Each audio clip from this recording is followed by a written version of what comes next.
Okay, good evening, everyone. I am Yann Lemerdy, Deputy Cultural Attaché at Villa Albertine, the French Institute for Culture and Education of the French Embassy in the US. And I am delighted to welcome you tonight for this new episode of Museum Talks, our series dedicated to French art in American museums. Tonight, we are honored to host co-curator Kimberly Jones for a discussion on the exhibition Paris 1874, The Impressionist Moment, at the Musée d'Orsay in Paris and here at the National Gallery of Art in DC. So I have the catalog with me tonight, which is a joint production between both institutions, and I can see that Faya has it with her in her background as well. Faya Causey, as usual, will be a great moderator for tonight's episode. She's a lecturer, scholar, and educator with interests ranging from the Paleolithic to the present. She earned her PhD from UC Santa Barbara and began her career as a professor in art history in California. She recently retired as head of academic programs at the National Gallery of Art in Washington, DC. Although her primary field is ancient arts and her best-known books are on amber, her first publications were actually on the Impressionists, Caillebotte and Pissarro, and her most recent work is on Michelangelo and also lately on Paul Cézanne. So that will be all about it for me tonight. But Kimberly and Faya, thank you very much for being with us today. And the floor is yours for what promises to be once again a wonderful episode of Museum Talks. And I think your sound is off, Faya. So go ahead. There we go. Thank you, Jan, and thank all of you online for joining us this evening. Here we are in Washington. Jan at one address, me another, and Kim, but we're united because of this magnificent exhibition at the National Gallery, which is the focus of our Museum Talks program this evening. 1874, The Impressionist Moment. It will be on view at the gallery through January 19th, 2025. Just to remind you, the gallery is open with free entry every day of the year from 10 to 5, except Christmas Day and New Year's Day. If you can't attend in person, definitely try to get a look at the catalog, but also go online to the National Gallery's www site, and you will see how many wonderful programs are there, including recorded talks, a new digital adventure, and much more. Tonight's exploration of the Impressionist Moment exhibition follows in a tradition.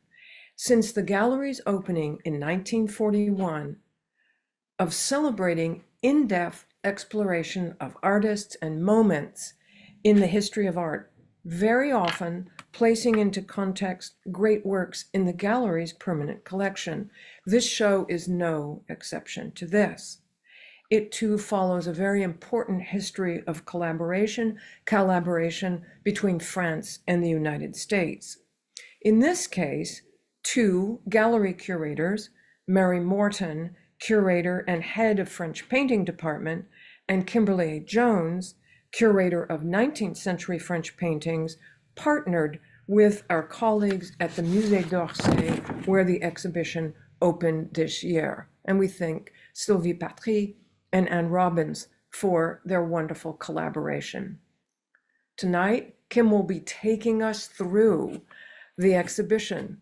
But how did it come to be that Kim is doing this? You may know, we think of her scholar, lecturer, writer, curator. Well, a long tradition here and a long tradition working in France. She received her PhD from the University of Maryland in 1996 before joining the staff of the National Gallery in 1995. However, she was a museum fellow at the Musée National du Château de Pau and at the Musée d'Orsay, a long association. In her scholarship, Kim focuses on topics related to French art of the 19th century, and in addition to all of her work with exhibitions, she is currently overseeing a long-range project, which is the publication of a systematic catalog of the gallery's collection of later 19th century French paintings. And it's a very big, very important collection. Not only for 1874 at the National Gallery, Kim has been a key member of the organizing teams and of the catalog authors for a number of acclaimed exhibitions at the gallery. There is, as I mentioned, a long tradition of French art championed at the National Gallery. This is just some of that have been seen at the gallery that Kim worked on. Degas at the races, one on Edouard Vuillard. In the forest of Fontainebleau, painters and photographers from Corot to Monet. A show celebrating the Chester Dale collection of the National Gallery of Art called From Impressionism to Modernism. And then there was her show on Degas and Cassatt, but let me not forget to mention how she looked at those beginnings of Frédéric Basile and the birth of Impressionism. Kim will take us through the show, and this tour of the show will be about 40 minutes.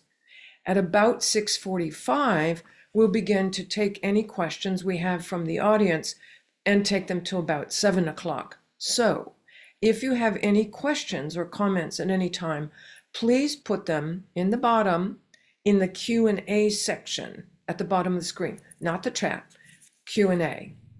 So we will be able to go through them. Now, I want to say that tonight is one of a wonderful event at the National Gallery called Thursday Nights. So that's why we're not there tonight.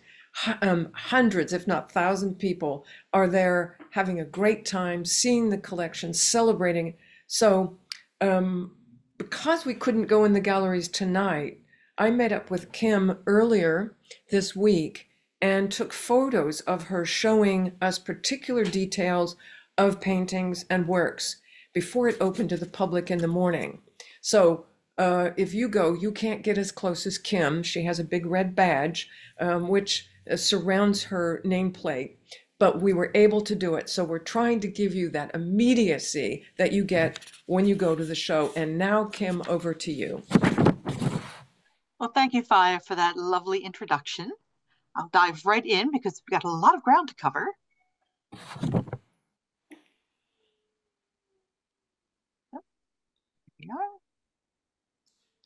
Et voilà. Well, Et voilà. Bienvenue à Paris, everyone. Specifically, the Paris of the spring of 1874. This exhibition, as Faya mentioned, was a collaboration between the National Gallery of Art and the Musée d'Orsay in Paris in celebration of the 150th anniversary of the first Impressionist show, which opened in Paris on April 15th, 1874. Anniversaries like this provide a really wonderful opportunity to reflect and reconsider particular moments in time. And that was really our marching order with this show, to really think about the first Impressionist show anew, to really sort of think of what it might mean.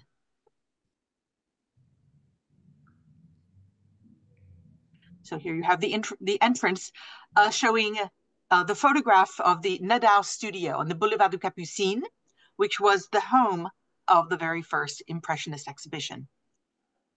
Now, to tell this story, we begin in the first room with what we call a tale of two exhibitions, because we realized very quickly to understand what makes the first Impressionist show so exciting is to understand more comprehensively how it fits into the broader story, and specifically its relationship to art. This exhibition is very much about asking the question, why Paris? Why 1874?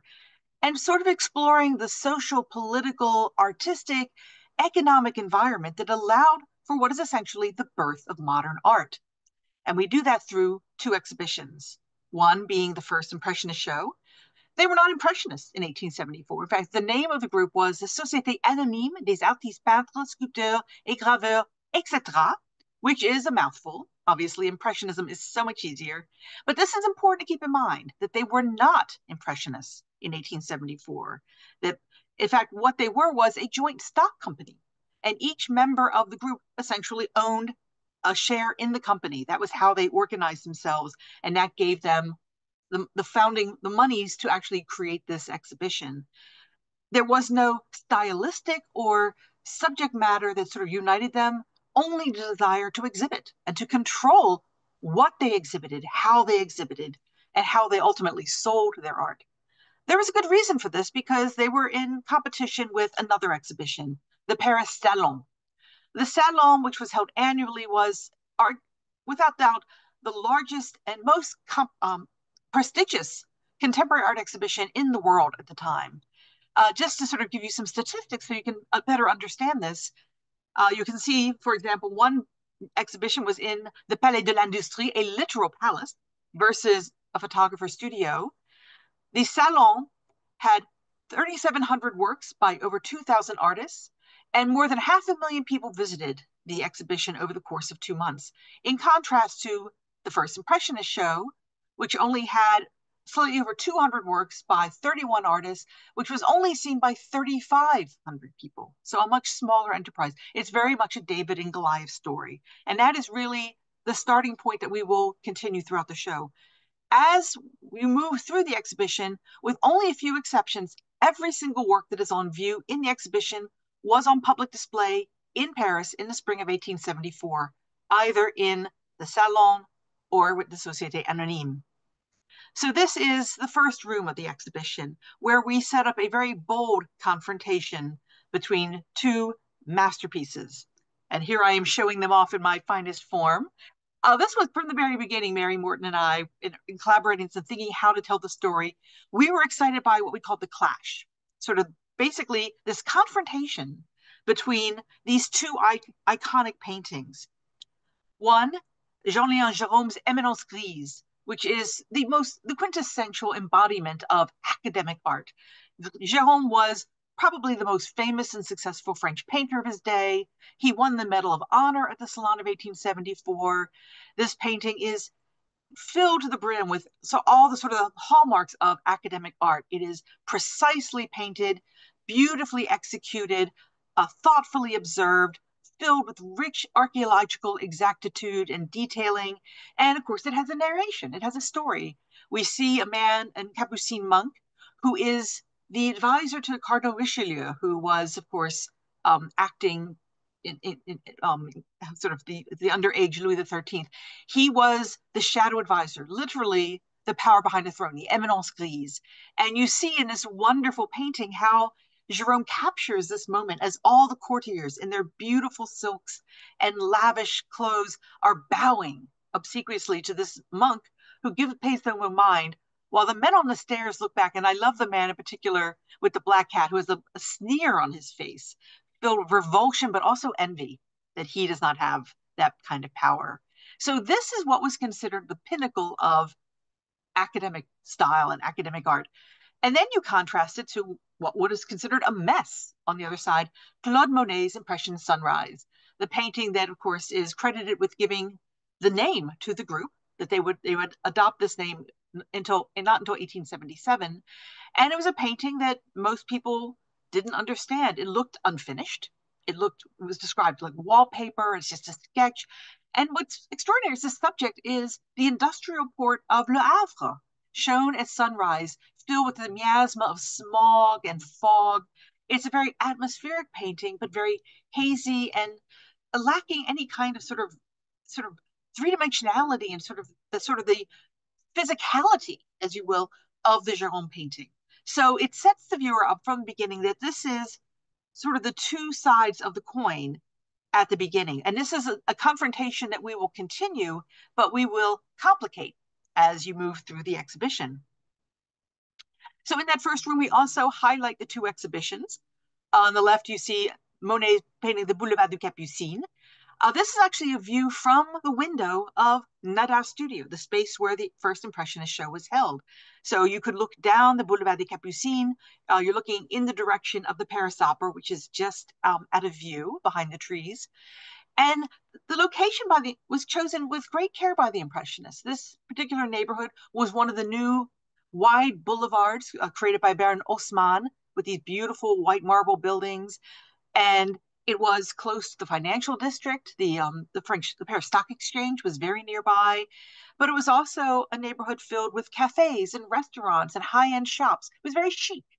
And the Impressionists thought it was a good strategy that it would attract the right crowd, people with income, people who were curious and elevated in their minds. It was a good strategy. It didn't quite work the way they thought, as that 3,500 people only saw the show, mostly collectors and friends and critics. So it did not attract sort of the average pedestrian person in Paris, but it was a good idea. Contrasted to that, this painting by Cabiot-Lassalle, a recent acquisition by the Musée d'Orsay, was actually just acquired 2 years ago for this exhibition, showing the Salon of 1874. Although Cabiot-Lassalle is credited as the author, it's actually a painting by 7 different artists. Cabiot-Lassalle painted the bulk of the painting, the figures, the frames, and then invited 6 of his friends to paint their own canvases in the painting itself, the works they were planning to show that year. So it's a really wonderful sort of, gimmick, shall you say, that sort of, you're very much in the now in this painting. We move from that point on to, I think, what is one of the first of many surprises in this exhibition. We go back in time by 3 years to the traumatic events of 1870 and 1871. In July of 1870, Napoleon III, the Emperor of France, was goaded into declaring war on Prussia. This turned out to be a debacle, as actually Émile Zola would actually term it later on. The French army was very quickly overwhelmed and defeated by Prussian forces. In September, Napoleon III himself was captured. And although the fighting would continue on the Eastern Front, it was very much a losing battle. And in January of 1871, France surrendered. Although France as a nation surrendered, the city of Paris refused. There was an uprising of working class individuals and also disaffected members of the National Guard, the very men who had been defending the city. And they established a new government, a liberal, socialist sort of utopia, which they called the Commune in March. Now, as we all know, you can't just simply up and establish your own government and everyone will be fine with that. So in May of 1871, the French army came into the city to suppress the Commune. And over the course of a week that's now known as the Bloody Week, as many as 10 to 20,000 Parisians were killed. We still don't even know the exact number. Sources conflict tremendously. Some were killed in street fighting, others were executed. Many of them afterwards were imprisoned or even deported to New Caledonia. And many of the city's most important public buildings were set ablaze. Now, we want to bring this story in because many of the artists that we are showing in this exhibition actually experienced the Franco-Prussian War or encountered it. Here we have a painting by Edgar Degas, which is showing an ambush. And it was a painting shown at the Salon, which was very controversial. People were not sure this was the right kind of subject. It's filled with incredible detail that I'm pointing out. You see sort of the barricades that the Prussian forces have set up. They are lying in wait in those buildings, and they are firing on the soldiers who are now trapped and cannot escape. So it's essentially shooting fish in a barrel is literally what is happening. And you can see the flashes of the gunpowder and the sparking flame of the guns as they are firing. And this horse that you see in the foreground, is he wounded? Is he trying to escape? Is he injured? I mean, it's a very dramatic, but also a very emotional kind of detail. Now, as I said, many of these artists were engaged in the war. Edward Manet, for example, served in the National Guard in Paris throughout the siege. He was a witness to the tragic events of the siege over the course of what was one of the most brutal winters in French history. Their supply lines were cut off. The Prussian army was bombarding the city. The Parisians were reduced to eating rats and zoo animals. It was a horrific experience, the kind of experience that stays with you. Manet wasn't in Paris during the Commune, but he did return. And so he shows, for example, a scene that he is purported to have actually seen on his return of a dead National Guardsman and civilian. You can see those little striped legs showing in the corner. Or an artist like Auguste Lanson, who actually worked as part of the press corps. He followed the army around to various battle sites and produced drawings, which were then published in the journal L'Illustration. This was how French people were getting their news from the front, from the newspapers, but also from images. And Lanson returns to that subject 2 years later to create this very large, very lurid and disturbing painting of dead Prussian soldiers lying on the ground, their personal effects scattered around them. It's a very a shocking kind of painting that was shown on the walls of the Salon of 1874. Now, I like to say that now we move from trauma to drama. Things are a little less violent, only slightly less actually, because now we're moving into the realm of history painting. This is the only room in the show that is devoted exclusively to salon painting. And we wanted to have this particular story because, again, to understand Impressionism, why it was viewed as so radical, you need to understand the flip side. Today, most people dismiss 19th century history painting as being sort of silly and banal and retardataire, and just like this kind of kitschy. But the reality was, it was considered the apogee of French art. It was considered to be morally instructive and uplifting. It was supposed to elevate your mind. And in 1874, many of the artists who are working are actually helping people process emotions through the subject matter that they chose. The language they're using may be different, but they are still tapping into those events. And that's one of the key themes of this exhibition, how artists rise to meet the moment. And every artist in this exhibition, in some way, he or she is actually addressing this particular moment in French history in their own way. So paintings like Lawrence Alma Tadema's painting, The Death of the Pharaoh's Firstborn Son, again, very traditional biblical subject. It's the 10th plague of Egypt when the firstborn sons are killed. And you can see the figures in white in the far right background. It's Moses and Aaron coming to ask Pharaoh, will you let my people go? But in the foreground, surrounded by all this beautiful archaeological detail, is Pharaoh, who looks so stoic and stony, and he's cradling the body of his dead son in his lap. And I encourage all of you, if you can, come to see the paintings in person. You can see tears glistening in his eyes. It's a painting about a father grieving a dead son, a theme that resonated profoundly with the French audiences in 1874. Albert Magna also takes a unique approach to history. He shows a painting of the departure of the Norman fleet for the conquest of England. He doesn't show William the Conqueror himself going to claim his crown. He doesn't show the Battle of Hastings. Instead, he shows the loved ones left behind on the shore, the wives, sisters, mothers, children, wondering, will my husband, father, brother ever come home to me? This is, again, something that resonated deeply with French audiences. But there's also a shifting mood in France as the French are starting to move away from grief and mourning, and it starts to give turn to rage and anger and desire for revenge. So a painting like this one of David, who's standing in front of the body of Goliath, holding his sling aloft and with Goliath's sword jauntily held on his shoulder. This is a figure of righteous vengeance. This is the figure of revanche. And will be a growing mood in France. And this is really setting the stage for the next big dust-up between France and Prussia, now Germany, which will be World War I.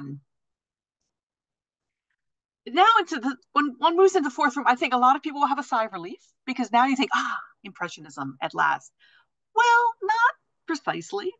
The painting you see in front of you is Edward Manet's painting, The Railway, which wasn't shown in the first Impressionist show, but at the Salon. Manet never exhibited at the Salon, despite the pleas of many of his artists. His friend Edgar Degas was very cross with him, but Manet wanted the big stage. Manet recognized, you wanted to sort of draw eyeballs. So his great masterpiece from the National Gallery, The Railway, was seen by 500,000 people, in contrast to Impression Sunrise, only viewed by 3,500. Now, granted, this painting was a lightning rod for controversy. It got a lot of negative press, a lot of negative attention. Caricaturists had a field day with this particular painting. And as you can see over and over again, this painting where you have, says that, two unfortunate women who've all exit has been cut off by the bars behind them. Or my favorite one, which calls them two mad women who are suffering from incurable manomania. So again, this was, they had a field day, but Manet was right because his name was on everyone's lips. So that was the advantage of being at the salon, if you could make it through the doors. But what really bothered people about this painting is, the handling of the paint. As you can see in this detail, how very dynamic and energetic it was, but also people were, flummoxed. They did not know what they were looking at. What is this painting about? Actually, let me just go back so you can see it better. See the painting of a whole. Who are these women? What are they doing? Where are they? Critics and public alike were just baffled. And of course, we now know today that where they are is at the Gare Saint-Lazare. And you can see just behind the model set, Victorine Meron, the doorway to Manet's studio behind her. But it's called the railway, but all the signature details of a railway are largely obscured. All you see is that steam that sort of hides everything. And then, of course, the one detail is you see the little railway switch hut, the little man there, and that's where you sort of switch the rails as the trains are coming in. So a very observant viewer could find out what it was, but it wasn't an easy painting to access, which, again, puzzled people tremendously. Now, one of the great walls in the exhibition, in my opinion, is the wall devoted to La Parisienne, the Paris girl, that cool, effortlessly chic icon of modernity, who was very much, symbolized what modernity was like in the 19th century. And she still continues to be an icon of fashion. And these women use fashion in order to, express themselves. They are young, they are modern, they are confident, and their fashion speaks for themselves, and it's their kind of language, the way they speak. And it's an extraordinary grouping to have Renoir's La Parisienne, which is shown in the first Impressionist show, flanked by two salon paintings, one by Jean-Jacques Anner, showing a good bourgeois matron on the left, and this fabulous painting called Splendeur, Baroness Duez, which is showing an over-the-top, beautifully dressed, but definitely extravagant courtesan. And just to show you two wonderful details of the two paintings, with the NL, you see, again, beautifully painting. The NL was a great hit with critics. They called it the modern Mona Lisa, the bourgeois Sphinx, and then this lovely detail from the Duez, where you could see her gripping this puppy in her bejeweled fist with the little gold chain, and that smirk that she has on her face, letting you know that, you can play, but if you do, you will end up on a leash, and she will be the lady in charge. So after sort of exploring the theme of modern life in public spaces, we shift into modern life in the private spaces. The domestic interior, scenes of family life, wonderful still life paintings. One of the things that we wanted to do very much in this exhibition was highlight the lesser known figures from the first Impressionist show. 31 artists exhibited, yet only 7 of them will really go on to become Impressionists. Paul Cézanne, Edgar Degas, Claude Monet, Berthe Morisot, Camille Pissarro, Auguste Renoir, and Alfred Sisley. That leaves 24 other artists who are, in many cases, not known at all today. We actually have a total of 16 of the 31 artists in the show. One of them is Zachary Astor, who we have represented by 3 really beautiful watercolors, such as the one on the left, filled with Oriental bric-a-brac. I mean, it's just a wonderful, complex image, which of course is nicely juxtaposed with Fantin Latour's Still Life with Torso, which has a sculpture, but also includes a Japanese print and a Japanese fan. Again, very much of the moment and the growing fascination in France with Japanese art. But the real centerpiece of the exhibition are images of women. I mean, the domestic sphere was very much that of women. And of course, one of the heroes in this section is Berthe Morisot, who of course is one of the founding members of the Impressionist group. She participates in 7 of the 8 Impressionist shows. And her inclusion was quite controversial. Her friend Manet strongly discouraged her from participating. She was actually quite successful at the Salon, but it was a tremendous reputational risk to join in with this band of madmen as Manet warned her. And yet she took the leap. And obviously her instincts were absolutely spot on, because that is led to the beginning of course, her tremendous reputation today. And so the exhibition is filled with images, almost the majority of which show her sister Edma. And Edma and Berthe both trained side by side as artists. But Edma, like so many women, once she was married, she abandoned art. She no longer created art. She moved with her naval officer husband and traveled around France, which was devastating for Berthe. But she would return home to her family when she was expecting her first child, and she becomes the favorite subject. And here you see Morisot, a painting of the cradle, where you see her sister Edma gazing down at her newborn daughter Jean. And what is wonderful about this painting is it could easily slip into, sort of kind of maudlin tenderness and sort of be mawkish. But you get a sense in Edma that sort of the conflicting emotions of motherhood, the tenderness, the love, but also the fear, the anxiety of the responsibility.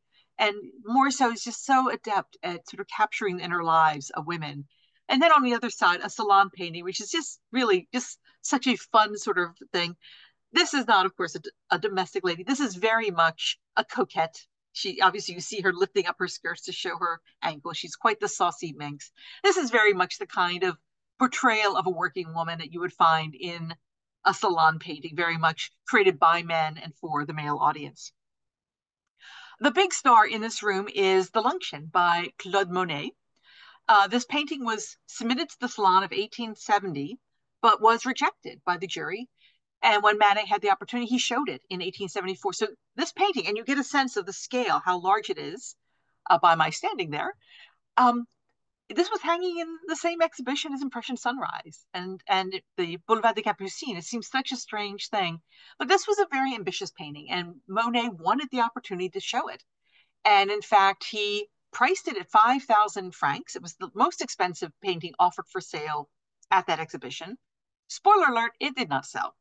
Only 4 paintings out of more than 100 works for sale actually sold, and none of them for more than 1,000 francs. So again, it was not financially a very successful exhibition. But again, this painting speaks to Monet's ambition and the importance the painting had in his mind for his reputation as an artist.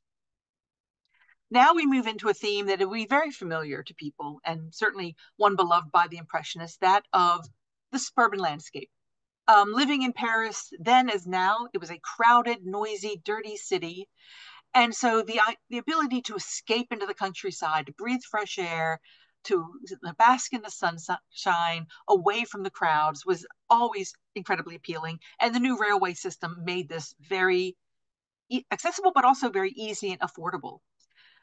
Here, for example, are 2 paintings showing different scenes of the countryside. Edgar Degas at the races in the countryside, showing a race happening in Normandy, which was horse racing country from very early on.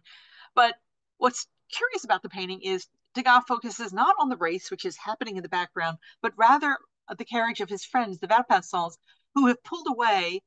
And the wet nurse, the woman you see on the left, is in the process of nursing the baby. And the entire family is deeply invested in this. The mother, the father, even the family dog is watching in fascination as the heir to the family is being fed. It's a very strange subject, but beautifully, beautifully painted, and certainly something that would never have been able to sort of fly under the radar at the Salon. Contrast it with Giuseppe De Nittis' painting, the wonderful Italian painter who was a friend of Degas and was a very successful, up-and-coming, very fashionable painter at the Salon. This painting of the Avenue de Bois de Boulogne was rejected from the Salon. We don't know why, rarely do. And again, it's a scene of suburban leisure, these beautifully, elegantly dressed women walking along the Bois de Boulogne. You can see the Arc de Triomphe in the background. So they're leaving Paris and moving towards the Bois de Boulogne into the countryside. And the woman is surrounded by this little cloud of puppies at their feet. But when you look at these 2 paintings, obviously, the De Nittis could easily have been in the first Impressionist show in its subject and its handling of paint. It is very like Degas. So this, again, is part of what we wanted to do throughout this exhibition, is bring these sort of, have these conversations between artists from both exhibitions to sort of break down this sort of long-standing and limiting sort of thoughts that Impressionism is one thing and salon art is entirely different. And I guess to show you two more beautiful paintings by Berthe Morisot of her sister Edma. I mean, these are just such extraordinary works. We then move on to a room devoted to religion, which, again, another surprise for people. You don't expect to see religious painting in an Impressionist show. But again, this is about sort of the culture of 1874. And the new Third Republic government was fairly, took a very strong conservative turn after the Commune, and the Catholic Church was growing in its influence. So religious painting in particular was having a moment. And so we have religious paintings, these two panels by Ludovic Lepic. They are the wings of a triptych, a giant, giant triptych that was shown in the Salon. The middle panel and the crowning lunette are now lost, showing the raven and the dove that Noah had sent out to find signs of life. Very strange paintings, but very, very beautiful. And then one religious painting that was in the Impressionist show, a painting of a synagogue by Edward Brandon. Brandon was a Jewish artist, and he devoted much of his career to depictions of not only Jewish life, but specifically Jewish religious life. So again, it's one of those sort of surprises that we wanted to, introduce people to, that, a scene of Jewish religious life was on display in the first Impressionist show. And then this painting, which is just one of my favorites, it's just wacky, by Edward Danton, showing a monk carving a wooden Christ. And it's just filled with all of the sort of the accoutrements of his vocation, both as a man of God and as an artisan. It's just such a wonderful, surprising thing that was very successful. It won a third-class medal and was purchased by the French government at the Salon. Then we move into landscape. For much of history, landscape was considered a minor genre. It wasn't elevating and morally instructive like history painting. It wasn't noble like portraiture. But in the 19th century, there's a growing awareness that landscape has its own beauty and its own value. And so you see landscape as a pure subject is really growing in, rising in interest to artists. And so here we have three very beautiful, large salon paintings of landscape subjects. Here's some smaller works, this one wonderful quartet of pastels by Boudin. These seascapes shown in the first Impressionist show, which are just lovely, lovely little things. And this wonderful little painting by Lépine, which I just wanted to show because this painting just sort of came up for auction a year ago in July of 2023. And we'd been looking for it for years, and it just popped up. And we reached out to the owner, and he said he would be happy to lend. It was just such a serendipitous thing that you always hope these sort of last-minute discoveries that just are so satisfying and so much fun to include. And it's a beautiful painting, so we were tickled to be able to find it. And then we have a room, the penultimate room is devoted to the updating tradition, which is largely about printmaking. In the 19th century, etching was an art form that had fallen out of favor, seen as being mechanical and just purely reproductive. But you have artists like Félix Bracquemond and Ludovic Lepic who embraced etching and recognized that it could be a mode of expression and sort of creativity in the hands of a thoughtful and curious artist. And so I'm showing you here one particular print by Bracquemond. It's after Turner's the Locomotive, and it's extraordinary. It's a very loose, dynamic painting print. It is not at all a mere reproduction of Turner, but rather an interpretation that is filled with life and energy and verve. And I strongly encourage you to come down to the National Gallery and particularly spend time with these amazing prints, which are just so extraordinary. And then, of course, there's sculpture. Who expects sculpture in an Impressionist show? Because again, one of the things we wanted to sort of break down is all those assumptions that Impressionism isn't just about painting. The first Impressionist show, as we've seen, has included pastels and watercolors and prints, and yes, sculpture. This one by Auguste Autain, who was actually a considerably established artist. He was 63 years old when he drew with the Impressionists. He had been a Prix de Rome winner, had a very prestigious career, but he'd also fallen in with the Commune. And so he was imprisoned. And after he was released, he no longer had access to salon, but he wanted to show. So he drew in with the Impressionists. And one of the works he shows is a bust of Ingres, who was the embodiment of academic tradition. And I just love the idea that Ingres was amidst all the Impressionist painters. Ingres would be horrified to find himself among paintings like Impression Sunrise. And then finally, the ultimate gallery, where we finally give the people what they want. We give them what they're expecting all along, but hope in the hopes now that they will have taken that journey with us and they will see Impressionist landscapes through a new lens with a new perspective. And so this room is filled with beautiful Impressionist landscapes. Looking forward is actually what we describe it. Figures such as Camille Pissarro and Paul Cézanne, two of those great Impressionists. Cézanne, up to this point in his career, mostly painted sort of these rather dark, very somber, disturbing, sort of almost history painting kind of genre scenes. But Pissarro literally takes him by the scruff of the neck and says, young man, you need to go out into landscape. And so the two of them go painting side by side at Auvers-sur-Oise. And it absolutely transforms the trajectory of Cézanne's career. He really throws himself into landscape painting, embracing light and color and working en plein air. And these are extraordinary works by these artists, both artists, just utterly amazing. This wonderful detail of the Pissarro. And of course, the Cézanne, what I love with what he does is almost as if he reaches up with his hand, grabs the landscape and twists it to create this wonderful little vortex at the center of the composition. It's a deceptively simple composition, but there's tremendous sophistication in how it is structured. And it works by Alfred Sisley. We have 4 beautiful paintings by Sisley, not as well known as an Impressionist. He can be a bit uneven, but the works he's producing at this point in time that he shows in the first Impressionist show, I think are some of the best paintings he ever produces. And they're just so exquisite. And then we end as we began, back at the industrial harbor of Le Havre, now with this painting of fishing boats leaving port, as we can sort of bring the story full circle to this final painting, now filled with this wonderful sense of atmosphere. You can see sort of the wet cobblestones on a rainy day, the figures as they are moving along the quay, and then the boats in the harbor sort of teasing us out into the future. So it's sort of a wonderful sort of way to close the story, to sort of close the loop of the first Impressionist exhibition. Thank you. Well, thank you, Kim. How wonderful. We have some questions. I'll let you breathe a second. We have some questions. One of them was answered, but I just want to go back to the beginning. The artist Basile, who was very important, and about who you did an exhibition.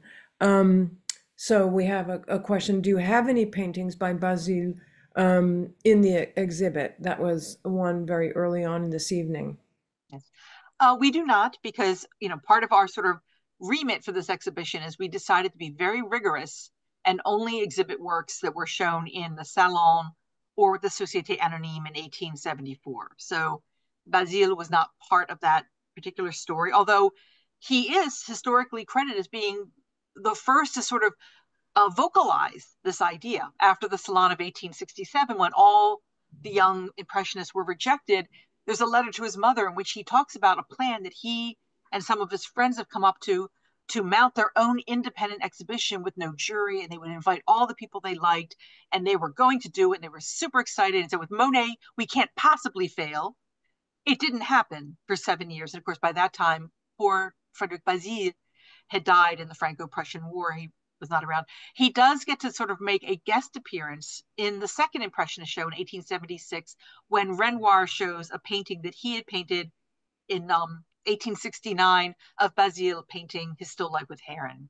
So Basile sort of gets a moment in the Impressionist story and in the exhibitions, but not until 1876.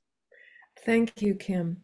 The issue of who was in the show, I think, just to repeat it, because the first Impressionist exhibition, where there were 31 artists, and that you have 16 of those Impressionists, artists who were in the Anonyme, in the show, or was that overall between the French, the Musée d'Orsay exhibition and the National Gallery?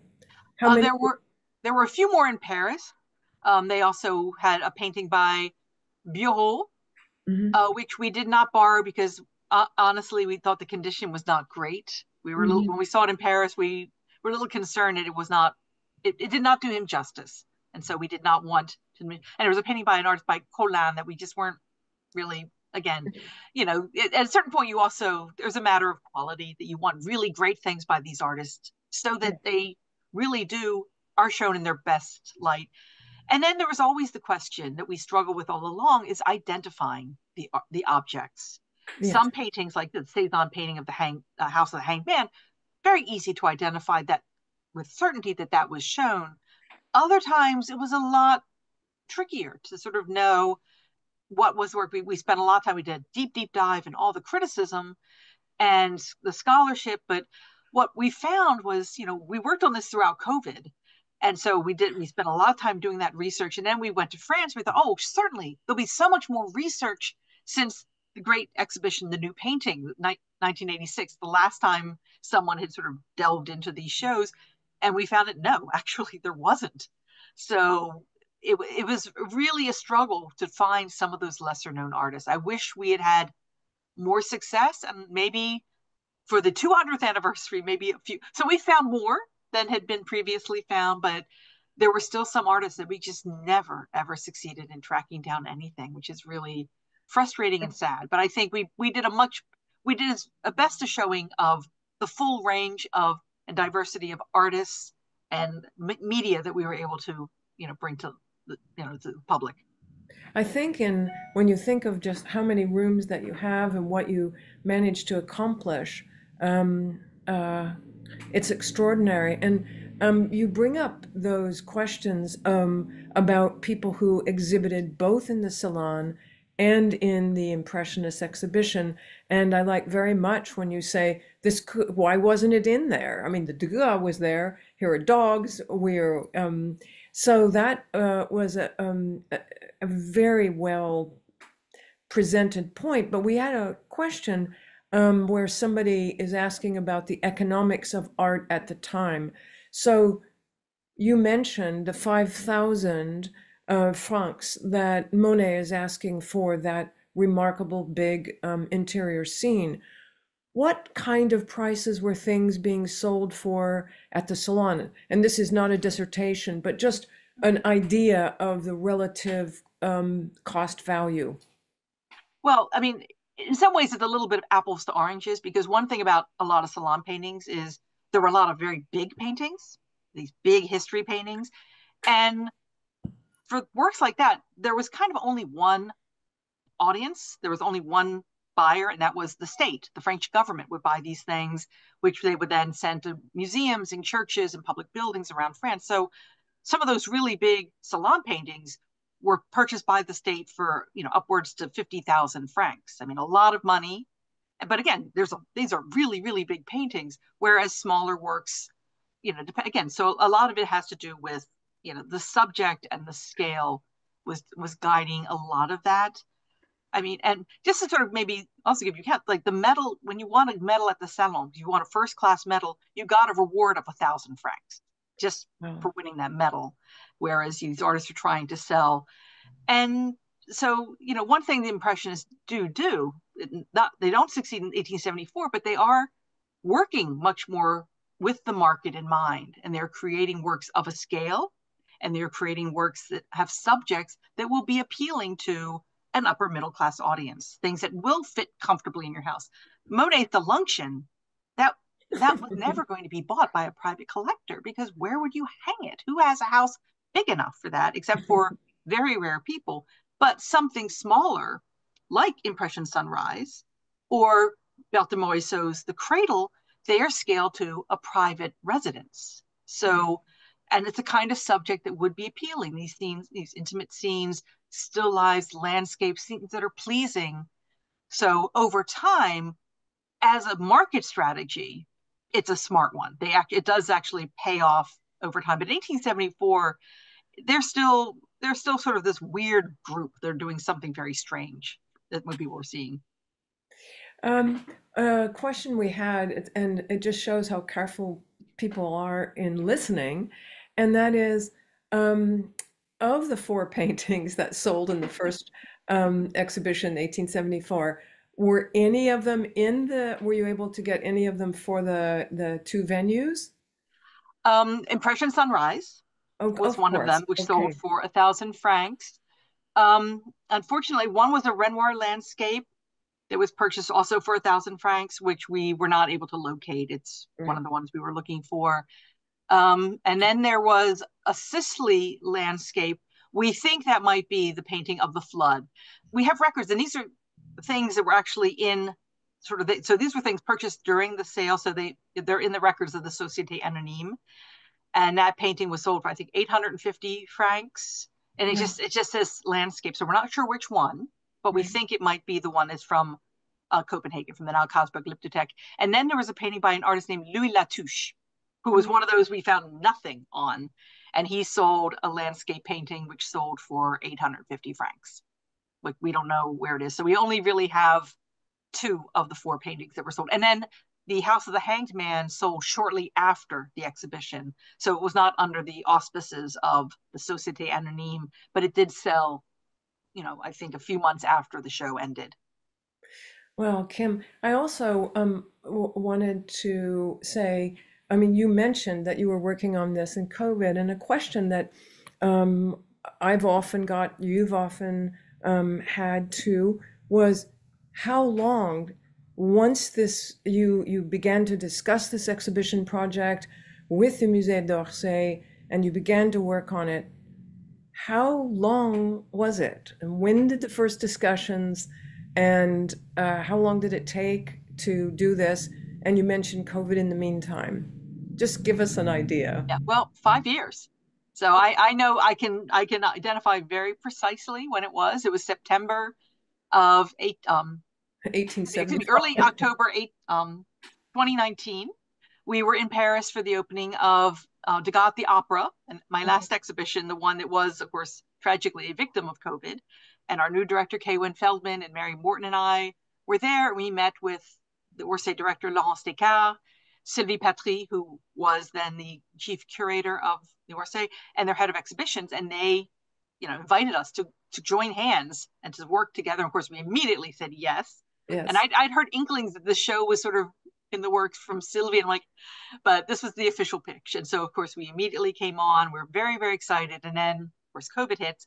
But this turned out to be a great project. This actually saved my sanity during COVID, being trapped at home, because our whole team, the gallery team, at French Paintings, myself, Mary, and our other curatorial colleagues, basically just sort of threw ourselves into this, doing the deep dive in the research. Because the first step was figuring out what was on display, Yeah. figuring out what were the works.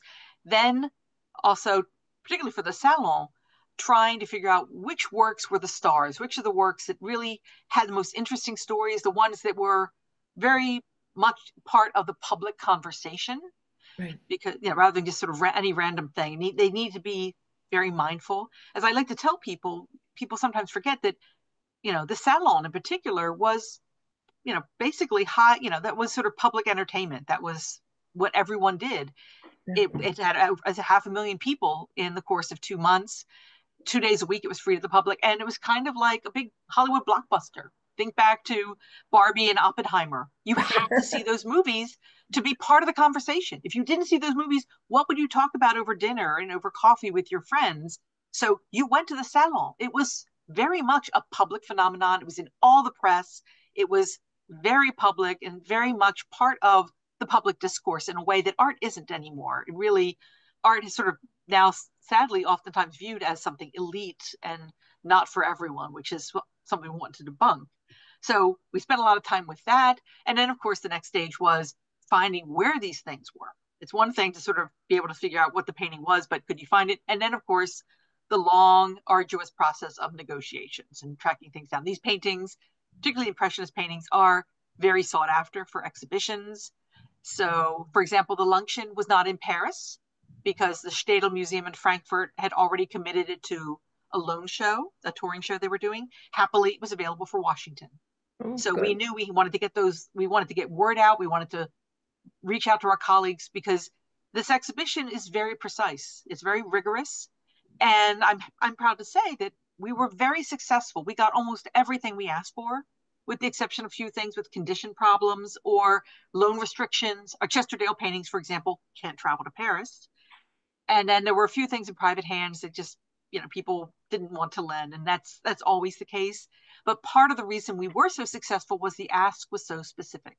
It's not just any Monet painting, it's this painting that was in the first Impressionist show. Right. And that's a very compelling argument, and people were really very inclined to support the loan. And between the two institutions, we have a very good track record of doing really good scholarly shows, and also we're very generous lenders. So our colleagues in other institutions know that if they're helpful to us, of course, we've always been helpful to them and we'll continue to do so. So those good relationships are very helpful, but it still takes time. These wheels sometimes grind very, very slowly. Mm-hmm. Kim, I love what you've just said, because it really does give people who are not working in a museum or on exhibitions aspects of the way an exhibition unfolds. As we're coming to the end, I just want to say how a question we had is it clear in the exhibition or in the catalog which were in the salon and which were in the Impressionist exhibition? And I could say absolutely, it states on each one, EXH : and it says either Salon or the Société Anonyme. So our listeners were listening and looking very carefully. So we really want them to those who can come and see the exhibition, please do. If you came on late, just to remind, the National Gallery of Art is free to the public. It is the nation's museum. It's open from 10 a.m. to 5 p.m. daily. The only 2 days of the year it's closed are on Christmas and New Year's. And also to be sure and go back to the website to see the longer lecture that has been recorded, to see other special programs, including some animations from photographs, and family programs and more. But I want to take the opportunity, thank you, Kim, for this marvelous introduction. I feel like I'm in Paris and want to thank you very much. Thank you also to the Villa Albertine and the Embassy of France. Yeah. Thank you for having me, and thank you all for attending. And I hope that those of you who can will come to see the show in Washington. It's a once-in-a-lifetime exhibition. Thank you so much, Kim and Faya, for this wonderful talk, and we are thrilled to have you on this program and to go back again and again for this very exciting and terrific exhibition. And thank you for all of you for joining. And as you know, it has been recorded and it will be available on the French Embassy's YouTube channel in a few days. So feel free to go back there if you want to dive a bit deeper and have a replay of this episode. And you may also know that we have several other museum talks that have already been recorded. So feel free to have a look of all of our 19 other episodes we've been producing for the last few years. So thank you all so much again. And we are already a bit beyond 7 p.m. So bye. Au revoir. Au revoir.